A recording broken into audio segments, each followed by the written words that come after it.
Good morning all of you. എല്ലാവർക്കും economics ക്ലാസ്സിലേക്ക് സ്വാഗതം. ഇന്നത്തെ നമ്മുടെ എക്കണോമിക്സ് ക്ലാസ്സിൽ ഡിസ്കസ് ചെയ്യാൻ പോകുന്ന ടോപ്പിക്കാണ് ചേഞ്ചസ് ഇൻ പ്രൈസ്. വിലയിലുണ്ടാകുന്ന മാറ്റങ്ങൾ.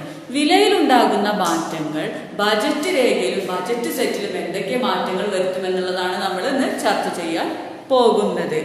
ഓക്കെ, കഴിഞ്ഞ ക്ലാസ്സിൽ നമ്മൾ കഴിഞ്ഞ ക്ലാസ്സിൽ നമ്മൾ ഉപഭോക്താവിന്റെ വരുമാനത്തിൽ ഉണ്ടാകുന്ന മാറ്റം, ബജറ്റ് രേഖയിൽ എന്തൊക്കെ മാറ്റങ്ങൾ വരുത്തി എന്നുള്ളതൊക്കെ നിങ്ങൾ പഠിച്ചിട്ടുണ്ടായിരുന്നു.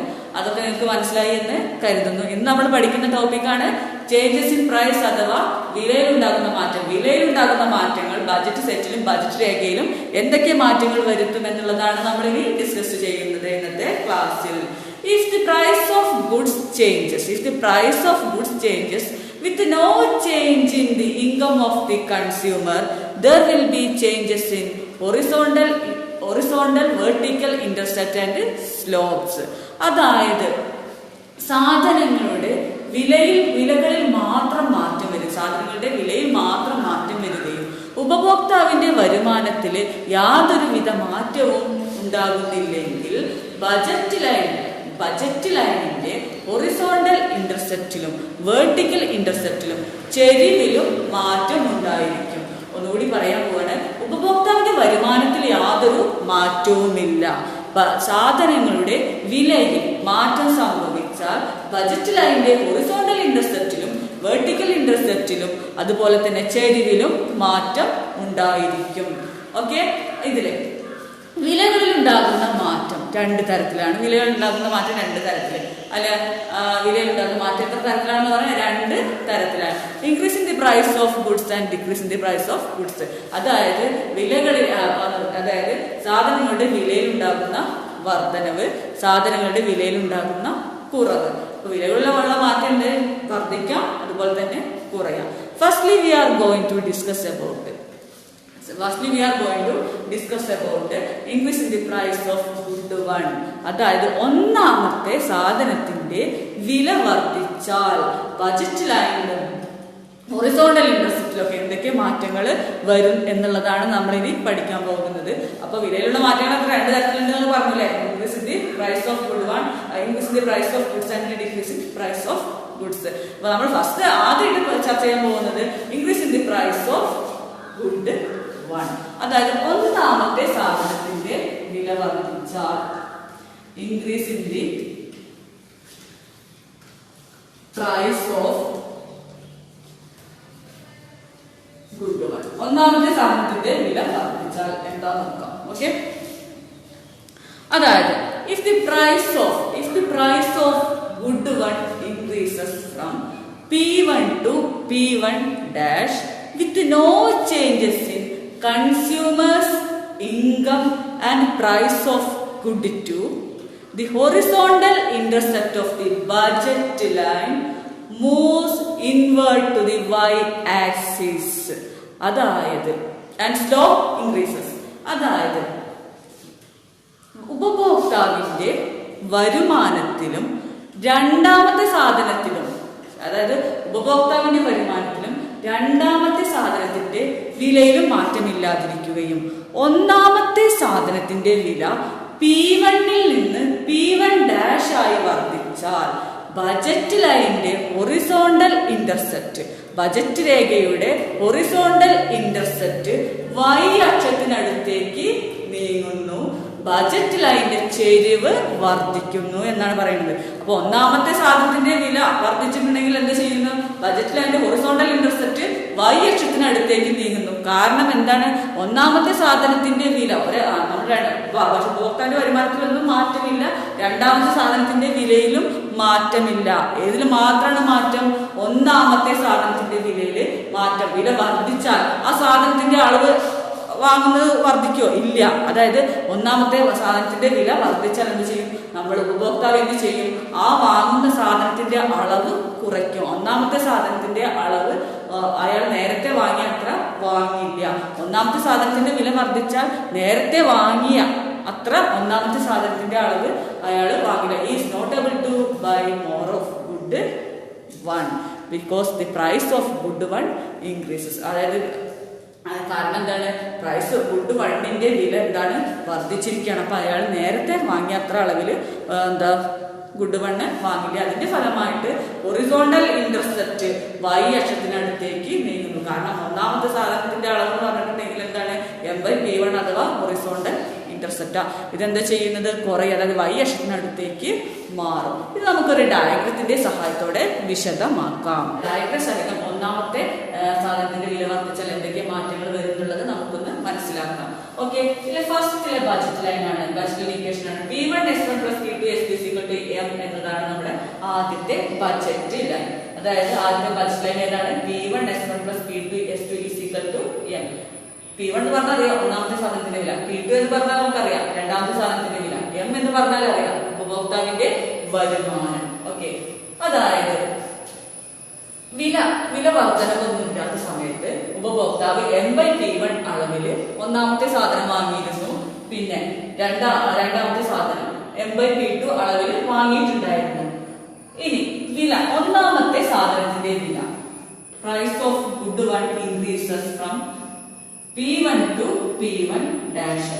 അതായത് ഒന്നാമത്തെ സാധനത്തിന്റെ വില P1 ൽ നിന്നും P1 ഡാഷ് ആയി വർദ്ധിച്ചതിന്റെ ഫലമായി അയാള് നേരത്തെ എത്ര സാധനം ഒന്നാമത്തെ സാധനത്തിന്റെ അളവ് വാങ്ങിയിരുന്നു, M/P1 അളവ് സാധനം വാങ്ങിയിരുന്നു. ഒന്നാമത്തെ സാധനത്തിന്റെ വില വർദ്ധിച്ചപ്പോൾ നേരത്തെ വാങ്ങിയ അത്ര ഒന്നാമത്തെ സാധനം വാങ്ങാൻ അയാൾക്ക് കഴിയില്ല. കാരണം എന്താണ്, അയാളുടെ കയ്യില് അതിനനുസരിച്ചുള്ള വരുമാനം ഉണ്ടായിരിക്കില്ല. പിന്നെ എന്താണ്, ഒന്നാമത്തെ സാധനത്തിന് നല്ല വിലയുമാണ്. അപ്പൊ ഒന്നാമത്തെ സാധനം വാങ്ങുന്നതിന്റെ അളവ് എന്ത് ചെയ്യും, കുറയ്ക്കും. ഒന്നാമത്തെ സാധനം വാങ്ങുന്ന അളവ് എന്താ ചെയ്യും, കുറയ്ക്കും. M/P1 ൽ നിന്നും അയാൾ എത്ര സാധനം വാങ്ങുന്നു, M/P1 ഡാഷ് അളവിലായിട്ട് വാങ്ങി. എന്നാൽ ബഡ്ജറ്റിലെ രണ്ടാമത്തെ സാധനത്തിന്റെ അളവിൽ യാതൊരുവിധ മാറ്റമില്ല. കാരണം രണ്ടാമത്തെ സാധനത്തിന്റെ വിലയിൽ യാതൊരുവിധ മാറ്റമില്ല, അളവ് എന്തായിരിക്കും, M/P2 തന്നെയാണ്. അതായത് as A result of increase in the price of good one, the horizontal intercept of the budget line move inwards to the y axis. അതായത് horizontal intercept, അതായത് M/P1 എന്ത് ചെയ്തു, y അക്ഷത്തിനടുത്തേക്ക് നീങ്ങി. അതായത് ഇതിന്റെ അർത്ഥം എന്താന്ന് പറഞ്ഞിട്ടുണ്ടെങ്കിൽ ഒന്നാമത്തെ സാധനത്തിന്റെ അളവ്, ഉപഭോക്താവ് ഒന്നാമത്തെ സാധനത്തിന്റെ വാങ്ങുന്ന അളവ് കുറച്ചു. എത്രയായിട്ട് കുറച്ചു, M/P1 ഡാഷ് ആയി കുറച്ചു. പുതിയ ബഡ്ജറ്റ് ലൈൻ ഇക്വേഷൻ ആണ്. അതായത് P1 ഒന്നാമത്തെ സാധനത്തിന്റെ വില ഇപ്പോൾ എത്രയെന്ന് പറഞ്ഞ് P1 ഡാഷ് ആയി എന്ന് പറഞ്ഞു. അപ്പൊ പുതിയ ബഡ്ജറ്റ് ലൈൻ ഇക്വേഷൻ ആണ് P1 dash S1 + P2 S2 = M. കാരണം P2 S2 = M ഒക്കെ കറക്റ്റ് ആണ്. കാരണം P2ലും മാറ്റമില്ല, M-ലും മാറ്റമില്ല. ഇതിൽ മാത്രമാണ് മാറ്റം P1 ല്. അതായത് ടാക്സ് കൂടി പറയാൻ പോവാണ്. അതായത് ഉപഭോക്താവിന്റെ ഉപഭോക്താവിന്റെ വരുമാനത്തിലും രണ്ടാമത്തെ സാധനത്തിന്റെ വിലയിലും മാറ്റമില്ലാതിരിക്കുകയും ഒന്നാമത്തെ സാധനത്തിന്റെ വില വർദ്ധിച്ചാൽ ഹൊറിസോണ്ടൽ ഇന്റർസെപ്റ്റ്, ബഡ്ജറ്റ് ലൈനിന്റെ ഹൊറിസോണ്ടൽ ഇന്റർസെപ്റ്റ്, അതായത് M/P1 എന്താ ചെയ്യാ, y അക്ഷത്തിനടുത്തേക്ക് നീങ്ങും. അതായത് ഒന്നാമത്തെ സാധനം വാങ്ങുന്ന അളവ് കുറയും. ഈ ഡയഗ്രത്തിൽ ആദ്യത്തെ ബഡ്ജറ്റ് ലൈനാണ് P1 S1 + P2 S2 = M. അതായത് ഒന്നാമത്തെ സാധനത്തിന്റെ വില വർദ്ധിച്ചതിന്റെ ഫലമായി ഹൊറിസോണ്ടൽ ഇന്റർസെപ്റ്റ് ഇടതുവശത്തേക്ക് നീങ്ങിയിരിക്കുന്നു. എന്തായിട്ട് മാറിയിരിക്കുന്നു, M/P1 ഡാഷ് ആയിട്ട് മാറിയിരിക്കുന്നു. അതായത് horizontal intercept of the budget line move inwards to the y axis and slope increases. Budget ലൈനിന്റെ ചെരിവ് വർദ്ധിച്ചിരിക്കുകയും ചെയ്യുന്നു. അപ്പോൾ ഒന്നാമത്തെ സാധനത്തിന്റെ വില വർദ്ധിച്ചാൽ എന്താ ചെയ്യും, is not able to buy more of good one. അതായത് കൺസ്യൂമർ കൂടുതൽ അളവിൽ ഒന്നാമത്തെ സാധനം വാങ്ങില്ല. അടുത്തതായിട്ട് നമ്മൾ ചർച്ച ചെയ്യാൻ പോകുന്നത് decrease in the price of good one, അഥവാ ഒന്നാമത്തെ സാധനത്തിന്റെ വില കുറഞ്ഞാൽ. എന്താ പഠിക്കാൻ പോകുന്ന, ഒന്നാമത്തെ സാധനത്തിന്റെ വില കുറഞ്ഞാൽ ബഡ്ജറ്റ് രേഖയിൽ എന്തൊക്കെ മാറ്റങ്ങൾ വരും എന്നുള്ളതാണ് നമ്മൾ പഠിക്കാൻ പോകുന്നത്. ഓക്കെ, അതായത് if the price of good one decreases from P1 to P1 dash with no change in consumers' income and price of good two, the horizontal intercept of the budget line move outward from the y axis. Move outward y axis. അതായത് budget line, അതായത് ഒന്നാമത്തെ സാധനത്തിന്റെ വില കുറഞ്ഞാൽ, ഒന്നാമത്തെ സാധനത്തിന്റെ വില P1-ൽ നിന്നും P1' ആയി കുറയുകയും ഉപഭോക്താവിന്റെ വരുമാനത്തിലും രണ്ടാമത്തെ സാധനത്തിന്റെ വിലയിലും മാറ്റമില്ലാതായാൽ ബജറ്റ് ലൈനിന്റെ ഒറിസോണ്ടൽ ഇന്റർസെപ്റ്റ് y അക്ഷത്തിൽ നിന്നും അകന്നിരിക്കുന്ന എന്ന് പറയുന്നത്. അതായത് ഒന്നാമത്തെ സാധനത്തിന്റെ വില കുറഞ്ഞാൽ എന്ത് ചെയ്യും? ഒന്നാമത്തെ സാധനം ഉപഭോക്താവ് കൂടുതൽ അളവ് വാങ്ങും. അങ്ങനെയല്ലേ? ഒരു സാധനത്തിന്റെ വില കുറഞ്ഞാൽ നമ്മൾ എന്ത് ചെയ്യും? അത് കൂടുതൽ അളവ് വാങ്ങാറില്ല. അതേപോലെ തന്നെ അതിന്റെ സ്ലോപ്പ്, ചെരിവ് കുറയുന്നു. ഇത് നമുക്കൊരു ഡയഗ്രത്തിന്റെ സഹായത്തോടെ വിശദമാക്കാം. അതായത് decrease in the price of good one എന്നുള്ളത്, അതായത് ഒന്നാമത്തെ സാധനത്തിന്റെ വില കുറഞ്ഞാൽ എന്ത് സംഭവിക്കും എന്നുള്ളത് നമുക്കൊരു ഡയഗ്രം സഹിതം വിശദമാക്കാം. അപ്പൊ നമ്മള് എക്സ് ആക്സിസിൽ നമ്മള് ഗുഡ് വൺ മാർക്ക് ചെയ്തിട്ടുണ്ട്, x1 മാർക്ക് ചെയ്തിട്ടുണ്ട്, y ആക്സിസിൽ ഗുഡ് 2 x2 മാർക്ക് ചെയ്തിട്ടുണ്ട്.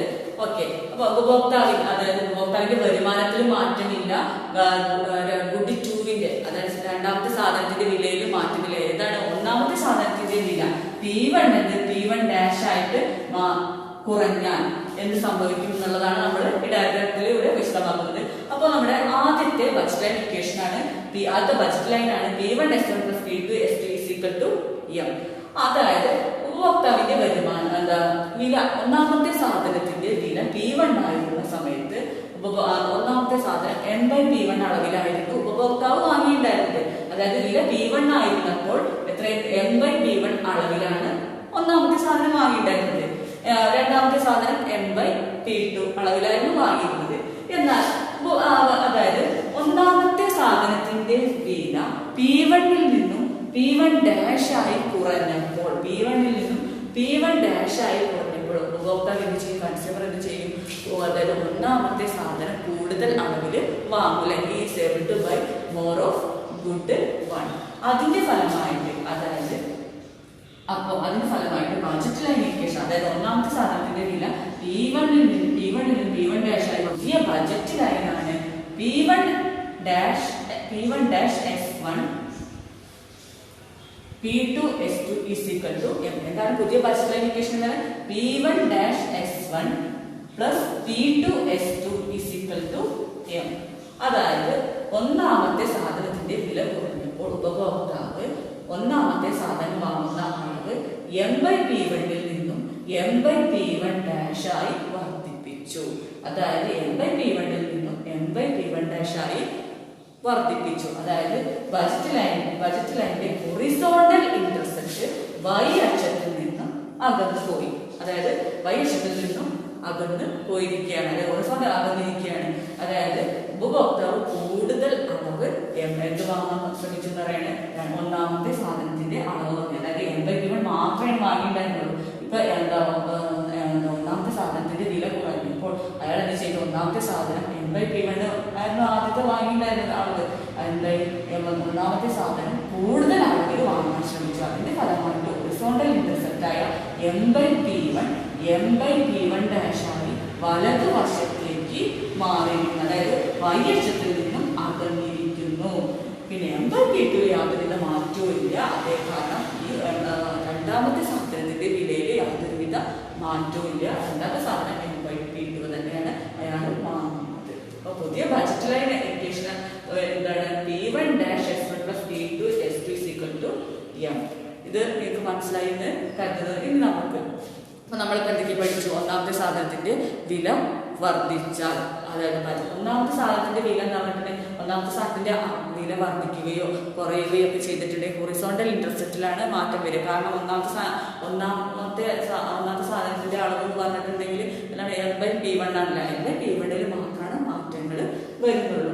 ഇനി നമുക്ക് ഇത് ഒരു പ്രോബ്ലത്തിന്റെ സഹായത്തോടെ മനസ്സിലാക്കാം. അപ്പൊ ഒന്നാമത്തെ സാധനത്തിന്റെ വിലയിലുണ്ടാകുന്ന മാറ്റത്തിന്റെ ഫലമായിട്ട് ബജറ്റ് ലൈനിൽ എന്തൊക്കെ മാറ്റം വരുന്നുള്ളത് നമുക്ക് ഒരു പ്രോബ്ലത്തിന്റെ സഹായത്തോടെ മനസ്സിലാക്കാം. ഓക്കെ, ബജറ്റ് ലൈൻ വരച്ചിട്ട് നമുക്ക് മനസ്സിലാക്കാം. അപ്പൊ നമ്മളൊരു ക്വസ്റ്റ്യൻ എഴുതിയിട്ടുണ്ട്. അതായത് P1 = 5, ഒന്നാമത്തെ സാധനത്തിന്റെ വില 5 ആണ്. P2 = 5, രണ്ടാമത്തെ സാധനത്തിന്റെ വില 5 ആണ്. M is equal to 50. അതായത് ഉപഭോക്താവിന്റെ വരുമാനം 50 രൂപയാണ്, 50 ആണ്. Formulate budget line equation. Budget line equation രൂപീകരിക്കുക. ഒന്നാമത്തെ ക്വസ്റ്റ്യൻ ആണ് ഫോർമുലേറ്റ് ബഡ്ജറ്റ് ലൈൻ ഇക്വേഷൻ. എല്ലാവർക്കും അറിയാം. ഇനി രണ്ടാമത്തെ question draw budget line. Budget line വരയ്ക്കുക. ഇനി മൂന്നാമത്തെ ക്വസ്റ്റ്യൻ ആണ് ഫൈൻഡ് സ്ലോപ്പ്. അതായത് സ്ലോപ്പ് ചെരിവ് കണ്ടെത്തുക. ഇനി അടുത്തതായിട്ട് നാലാമത്തെ question if price P1 if P1 change P1 is equal to 5 changes to P1 dash 10 find changes in budget line and find slope. അതായത് ഒന്നാമത്തെ സാധനത്തിന്റെ വില 5 രൂപയിൽ നിന്നും 10 രൂപയായി മാറിയാൽ 5 രൂപയിൽ നിന്നും 10 രൂപയായി മാറിയാൽ ബഡ്ജറ്റ് ലൈനിലുള്ള മാറ്റം കണ്ടെത്തുക. പിന്നെ അതുപോലെ തന്നെ ചെരിവും കണ്ടെത്താനാണ് പറഞ്ഞത്. നമുക്ക് ഈ പ്രോബ്ലം ഒന്ന് സോൾവ് ചെയ്ത് നോക്കാം. ഓക്കെ, നമ്മുടെ ഫസ്റ്റ് കാര്യം മനസ്സിലായി വിചാരിക്കുന്നതോടുകൂടി പറയാം. അതായത് P1 എത്രയാണ്? 5 ആണ്. ഒന്നാമത്തെ സാധനത്തിന്റെ വില 5 ആണ്. രണ്ടാമത്തെ സാധനത്തിന്റെ വില 5 ആണ്. ഉപഭോക്താവിന്റെ വരുമാനം 50 ആണ്. പിന്നെ ബഡ്ജറ്റ് ലൈൻ ഇക്വേഷൻ രൂപീകരിക്കാൻ പറഞ്ഞിട്ടുണ്ട്. പിന്നെ അതുപോലെ തന്നെ ബഡ്ജറ്റ് ലൈൻ വരയ്ക്കാൻ പറഞ്ഞിട്ടുണ്ട്. പിന്നെ ചെരിവ് കണ്ടെത്താൻ പറഞ്ഞിട്ടുണ്ട്. പിന്നെ അടുത്തതായിട്ട് ലാസ്റ്റ് ക്വസ്റ്റ്യൻ പറഞ്ഞിട്ടുണ്ടായിരുന്നത് എന്താണ്? അതായത് ഒന്നാമത്തെ സാധനത്തിന്റെ വില 5 രൂപയിൽ നിന്നും 10 രൂപയായി മാറിയാൽ ബഡ്ജറ്റ് ലൈനിൽ ഉണ്ടാകുന്ന മാറ്റങ്ങൾ കണ്ടെത്തുക, ചെരിവ് കണ്ടെത്തുക. ഇത്രയും കാര്യങ്ങളാണ് പറഞ്ഞിട്ടുള്ളത്. നമുക്ക് സോൾവ് ചെയ്ത് സൊല്യൂഷൻ എഴുതി. ഓക്കെ, ആദ്യത്തെ ക്വസ്റ്റ്യൻ നമുക്ക് സോൾവ് ചെയ്യാം. ഫസ്റ്റിലെ budget line equation. Budget line equation ഷോർട്ടാക്കി എഴുതുകയാണ്. Budget line equation. Budget line equation ആദ്യം നോക്കുക. നമുക്ക് വീണ്ടും നമുക്ക് എഴുതാം. P1 S1 plus P2 S2 is equal to M. P1 ന്റെ സ്ഥാനത്ത് നമ്മൾ എന്ത് കൊടുക്കും?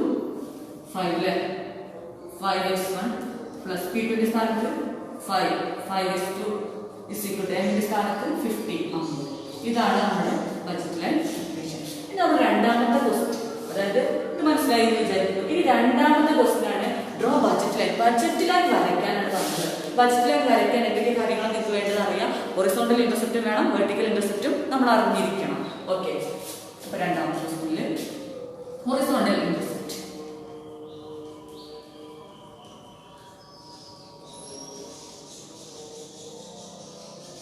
ഹൊറിസോണ്ടൽ ഇന്റർസെപ്റ്റ്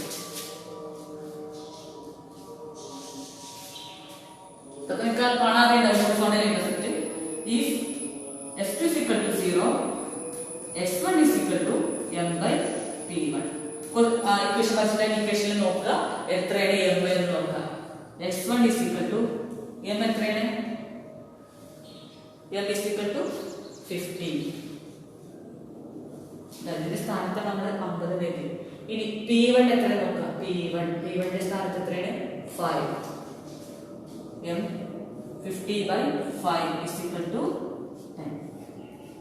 അതുകൊണ്ട് horizontal intercept is equal to, therefore horizontal intercept is equal to 10 0. x1 x2 എന്നുള്ള ഫോർമുല x1 ന്റെ സ്ഥാനത്ത് നമ്മൾ എന്ത് കൊടുത്തു? 10. പിന്നെ x2 ന്റെ സ്ഥാനത്ത് എന്ത് കൊടുത്തു? 0. ഇനി അടുത്തത് വെർട്ടിക്കൽ ഇന്റർസെപ്റ്റ്.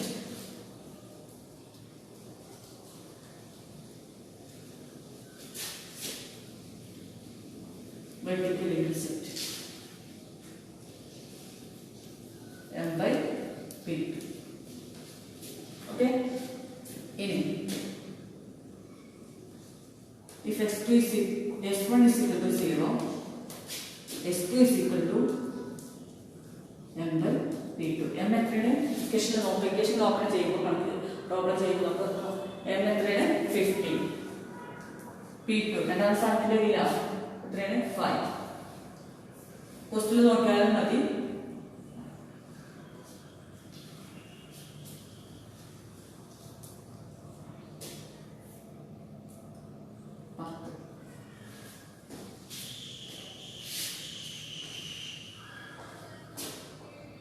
അതുകൊണ്ട് vertical intercept is equal to x1 എന്നുള്ള ഫോർമുല x1 ന്റെ സ്ഥാനത്ത് 0. ഓക്കെ, നമുക്ക് ബഡ്ജറ്റ് ലൈന് ആവശ്യമായിട്ടുള്ള ഹൊറിസോണ്ടൽ ഇന്റർസെപ്റ്റും വെർട്ടിക്കൽ ഇന്റർസെപ്റ്റും ഒക്കെ നമ്മൾ കണ്ടെത്തി കഴിഞ്ഞു. ഇനി ബഡ്ജറ്റ് ലൈൻ വരയ്ക്കാൻ പോകും. ഈ ബഡ്ജറ്റ് ലൈൻ എത്ര പോയിന്റ് മാർക്ക് ചെയ്യണം? എക്സ് ആക്സിസിൽ മാർക്ക് ചെയ്യേണ്ടത്. അതായത് x1 മാർക്ക് ചെയ്യുക എക്സ് ആക്സിസിലാണ്, x2 മാർക്ക് ചെയ്യുക വൈ ആക്സിസിലാണ് നമുക്കറിയാം. അതായത് x1 10 പോയിന്റ്, x1 10 വരെ ഉണ്ട് മാർക്ക് ചെയ്യുന്നുണ്ട്. പിന്നെ x2 വെർട്ടിക്കൽ ഇന്റർസെപ്റ്റ് എത്രയാണ്? 10. അപ്പോൾ വൈയിലും വൈ ആക്സിൽ നമ്മൾ 10 മാർക്ക് ചെയ്യും. അപ്പോൾ നമ്മള് ബഡ്ജറ്റ് ലൈനിനുള്ള ബഡ്ജറ്റ് ലൈൻ വരയ്ക്കുന്നതിന് വേണ്ട എക്സ് ആക്സിസും വരച്ചിട്ടുണ്ട്, അതുപോലെ തന്നെ വൈ ആക്സിസും വരച്ചിട്ടുണ്ട്. ഇനി നമുക്ക് എന്താ ചെയ്യണം? നമ്മുടെ ഹൊറിസോണ്ടൽ ഇന്റർസെപ്റ്റും വെർട്ടിക്കൽ ഇന്റർസെപ്റ്റും മാർക്ക് ചെയ്യണം. ഹൊറിസോണ്ടൽ ഇന്റർസെപ്റ്റ് എത്രയാണ്? 10 0 ആണ്. അപ്പോൾ 10 0, അതായത് x1ന്റെ അളവ് എത്രയാണ്? 10 ആണല്ലേ. 10 0 എന്നല്ലേ, 10 0 മാർക്ക് ചെയ്തു. വെർട്ടിക്കൽ ഇന്റർസെപ്റ്റ് എത്രയാണ്? 0 10 ആണ്. 0 10, അതായത് x2ന്റെ അളവ് എത്രയാണ്? ഇവിടെ 10 ആണ്. ഓക്കെ, 0. ഇനി രണ്ടും കൂടി യോജിപ്പിച്ച്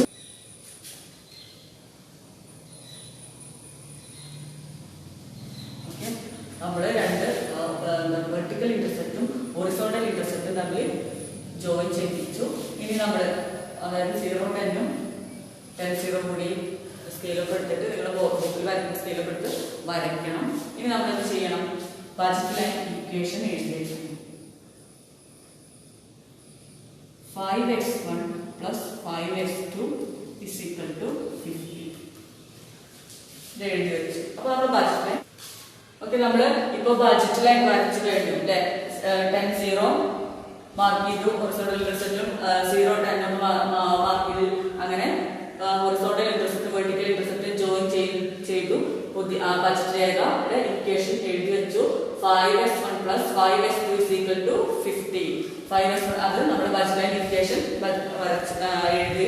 ഇനി ഇത്രയും കാര്യങ്ങൾ മനസ്സിലായെന്ന് വിചാരിക്കുന്നു. ബഡ്ജറ്റ് ലൈൻ വരയ്ക്കാൻ നിങ്ങൾക്ക് എന്തൊക്കെ ആവശ്യമുള്ള കാര്യങ്ങൾ മനസ്സിലായെന്ന് വിചാരിക്കുന്നു. ഇനി നമ്മൾ അടുത്ത ക്വസ്റ്റിലേക്ക് കടക്കാം. അടുത്ത ക്വസ്റ്റ്യൻ എന്താണ് പറഞ്ഞിട്ടുള്ളത്?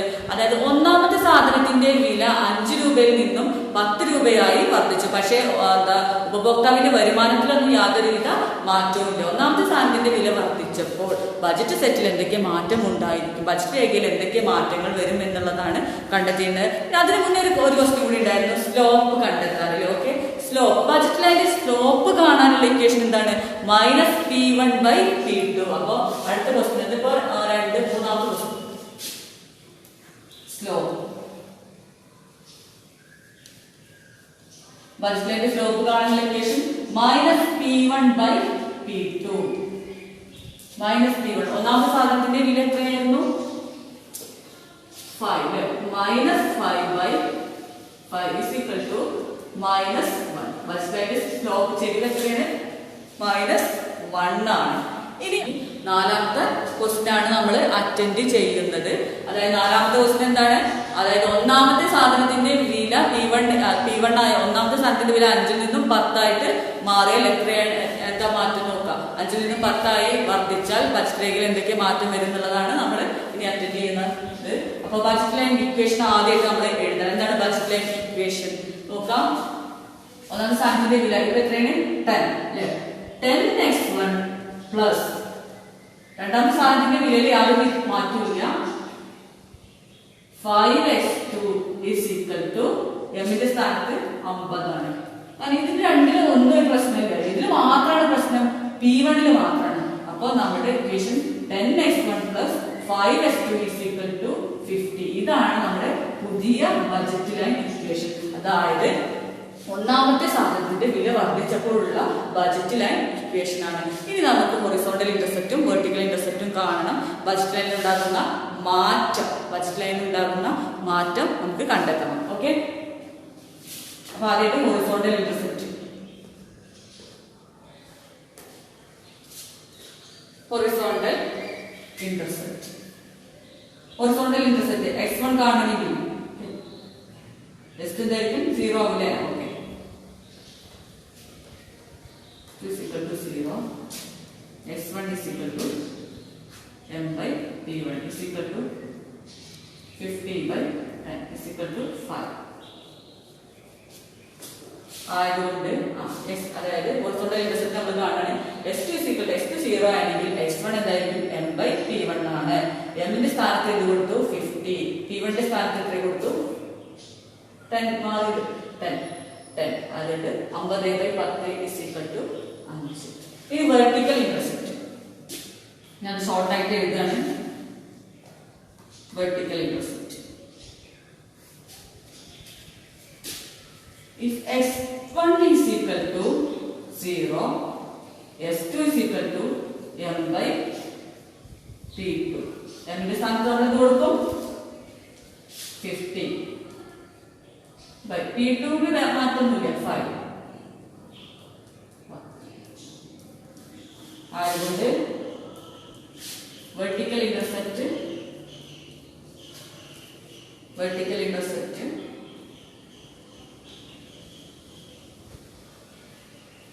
0. ഇതാണ് നമ്മുടെ വെർട്ടിക്കൽ ഇന്റർസെപ്റ്റിൽ മാറ്റമൊന്നുമില്ല. 0 10 തന്നെയാണ്. ഹൊറിസോണ്ടൽ ഇന്റർസെപ്റ്റിൽ മാത്രമാണ് മാറ്റം. എത്രയാണെന്ന് പറഞ്ഞിട്ടുള്ള ഹൊറിസോണ്ടൽ ഇന്റർസെപ്റ്റ്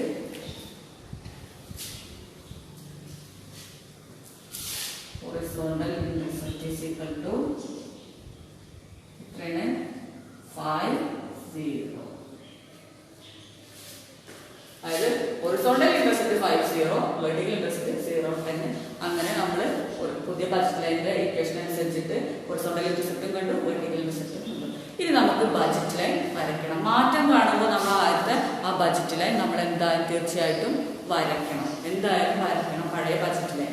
ഓക്കെ, പഴയ ബഡ്ജറ്റ് ലൈൻ ഓർമ്മ ഉണ്ടാകും. 10 വരെ മാർക്ക് ചെയ്യേണ്ട. 2 ഹൊറിസോണ്ടൽ ഇന്റർസെപ്റ്റും 10 ആയിരുന്നു, വെർട്ടിക്കൽ ഇന്റർസെപ്റ്റും 10 ആയിരുന്നു. അപ്പോൾ 10 പോയിന്റ്സ് നമ്മൾ എക്സിലും വൈയിലും മാർക്ക് ചെയ്യാം. അതിനുശേഷം നമ്മൾ ഈ പുതിയ ബഡ്ജറ്റ് ലൈൻ വരയ്ക്കും.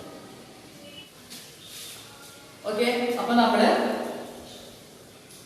എക്സ് ആക്സിസും വരച്ചിട്ടുണ്ട്, വൈ ആക്സിസും ഒക്കെ വരച്ചു കഴിഞ്ഞു. അപ്പൊ നമ്മള് രണ്ടാമത്തെ ബഡ്ജറ്റ് ലൈൻ ഇക്വേഷൻ അനുസരിച്ചിട്ട് ബഡ്ജറ്റ് ലൈൻ വരയ്ക്കാൻ പോവുകയാണ്. Horizontal intercept. അപ്പൊ ഞാൻ പറഞ്ഞിട്ടുണ്ടായിരുന്നു നേരത്തെ മാറ്റങ്ങൾ കാണണമെങ്കിൽ എന്ത് പുതിയ ബഡ്ജറ്റ് ലൈനിന്റെ കൂടെ പഴയ ബഡ്ജറ്റ് ലൈനും കൂടി വരയ്ക്കണം എന്നുള്ളത്. അപ്പൊ നമുക്ക് നമ്മുടെ ആദ്യത്തെ ബഡ്ജറ്റ് ലൈൻ വീണ്ടും ഒന്നുകൂടി വരയ്ക്കാം. 0 10 അതുപോലെ തന്നെ 10 0 തമ്മിൽ ജോയിൻ ചെയ്തിരിക്കും.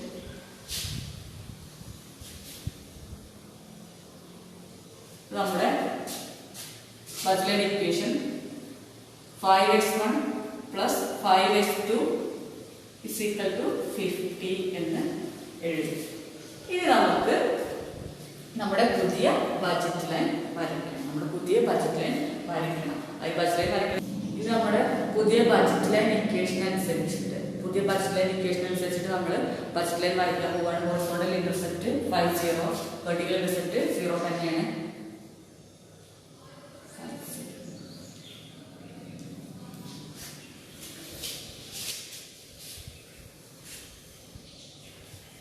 നമ്മൾ പുതിയ ബഡ്ജറ്റ് ലൈൻ വരച്ചു. ബഡ്ജറ്റ് ലൈൻ പേര് കൊടുക്കണം. പുതിയ ബഡ്ജറ്റ് ലൈൻ ഇക്വേഷൻ എന്താണ്? 10x1 plus 5x2 is equal to 50. Okay, പുതിയ ബഡ്ജറ്റ് ലൈൻ വരച്ചു. 10x1 plus 5x2 is equal to 50 പേര് കൊടുത്തു. Horizontal intercept 5 0, vertical intercept 0 10. അതായത് ബഡ്ജറ്റ് ലൈനിന്റെ ആദ്യത്തെ ബഡ്ജറ്റ് ലൈനിൽ ഹൊറിസോണ്ടൽ ഇന്റർസെപ്റ്റ് 10 0 ആയിരുന്നു. ഓക്കെ, ഒന്നാമത്തെ ഈ ബഡ്ജറ്റ് ലൈൻ നമുക്ക് മനസ്സിലാവുന്നത് ഒന്നാമത്തെ സാധനത്തിന്റെ വില വർദ്ധിച്ചപ്പോൾ കൺസ്യൂമർ വാങ്ങുന്ന ഒന്നാമത്തെ സാധനത്തിന്റെ അളവ് കുറഞ്ഞു.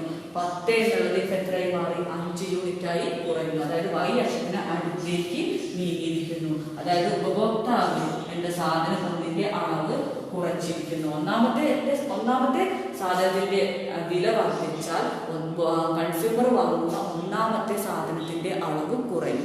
ഇവിടെ ആദ്യം വാങ്ങിയിരുന്ന 10 ആയിരുന്നു. 10 എന്നുള്ളത് ഇപ്പോൾ 5 ആയിട്ട് കുറഞ്ഞു. അതായത് ഹൊറിസോണ്ടൽ ഇന്റർസെപ്റ്റ് 10 0 നിന്നും 5 0 ആയിട്ട് കുറഞ്ഞിരിക്കുന്നു. പുതിയ ബഡ്ജറ്റ് ലൈൻ ഇക്വേഷൻ ആണ് 10x1 plus 5x2 is equal to 50. ഇനി അടുത്തത് ഇപ്പോൾ ബഡ്ജറ്റ് ലൈൻ വരച്ചു കഴിഞ്ഞു. ഇനി നമുക്ക് സ്ലോപ്പാണ് കണ്ടെത്തേണ്ടത്. ബഡ്ജറ്റ് ലൈൻ ലാസ്റ്റ് ക്വസ്റ്റ്യൻ ഉണ്ട്, സ്ലോപ്പ് കണ്ടെത്തണം.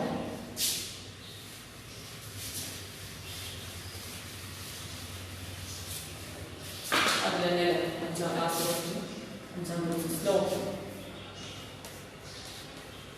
Slope calculation -P1/P2. P1 എത്രയാണ്? 10 -10/5 is equal to സ്ലോപ്പ് എത്രയാണ്? സ്ലോപ്പ് എത്രയാണ് കിട്ടിയിട്ടുള്ളത്? -2 ആണ് സ്ലോപ്പ്. ഓക്കെ, അപ്പോ ബഡ്ജറ്റ് ലൈൻ ഇന്നത്തെ ബഡ്ജറ്റ് ലൈൻ വരച്ചു കഴിഞ്ഞു, സ്ലോപ്പ് കണ്ടെത്തി കഴിഞ്ഞു. ഇന്നത്തെ ക്ലാസ് നമ്മൾ ചർച്ച ചെയ്തിട്ടുണ്ടായിരുന്നത് സാധനങ്ങളുടെ വിലയിലുണ്ടാകുന്ന മാറ്റമാണ്. വിലയിലുണ്ടാകുന്ന വർധനവിന്റെ ഫലമായി ബഡ്ജറ്റിലേക്ക് സംഭവിക്കും. അതേപോലെ ഒന്നാമത്തെ സാധനത്തിന്റെ വില കുറഞ്ഞാൽ ബഡ്ജറ്റ് ലൈനിൽ എന്തൊക്കെ സംഭവിക്കും എന്നുള്ളത് നമ്മൾ പഠിച്ചു കഴിഞ്ഞു. അതായത് ഒന്നാമത്തെ സാധനത്തിന്റെ വില വർദ്ധിച്ചാൽ എന്തു ചെയ്യും? ബഡ്ജറ്റ് രേഖയുടെ ഹൊറിസോണ്ടൽ ഇന്റർസെപ്റ്റ് y അക്ഷത്തിനടുത്തേക്ക് നീങ്ങുന്നു. പിന്നെ അതുപോലെ തന്നെ ഒന്നാമത്തെ സാധനത്തിന്റെ വില കുറഞ്ഞാൽ ബഡ്ജറ്റ് രേഖയുടെ ഹൊറിസോണ്ടൽ ഇന്റർസെപ്റ്റ് y അക്ഷത്തിന് അകന്ന് പോകുന്നു. ഇത്രയും കാര്യങ്ങളാണ് നമ്മൾ പഠിച്ചത്. ഇന്നത്തെ ക്ലാസ് നിങ്ങൾക്ക് മനസ്സിലായി എന്ന് കരുതുന്നു. നന്ദി.